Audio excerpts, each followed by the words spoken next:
Sa mahigpit na kampanya ng PNP kontra iligal na droga, arestado ang isang high-value individual sa ikinasang buy-bust operation ng Butuan PNP sa Barangay Mahay, Butuan City.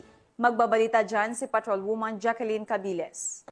Ang mahigpit na kampanya ng Butuan City Police Office laban sa iligal na droga matapos maaresto ang isang high-value individual sa matagumpay na buy-bust operation na kanilang isinagawa. Ang operasyon na ito ay pinangunahan ng mga operatiba ng Station Drug Enforcement Unit ng Butuan City Police Station 1 na isinagawa sa Barangay Mahay, Butuan City. Kinilalang suspect na si alias Dar, 48 taong gulang, may asawa, isang laborer at residente ng Tagbina, Surigao del Sur. Nasamsam mula sa kanyang isang pakete ng sigarilyo na naglalaman ng 4 na heat-sealed transparent plastic sachet ng hinihinalang shabu.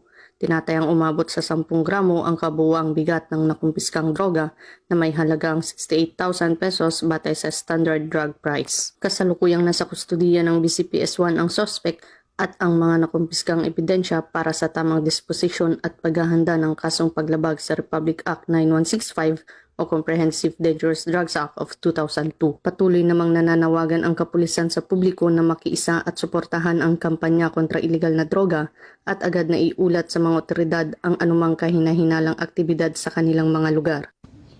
Mula dito sa Police Regional Office 13, ako ang inyong PNN correspondent, Patrolwoman Jacqueline Cabiles, alagad ng batas, tagataguyod ng Balitang Pulis.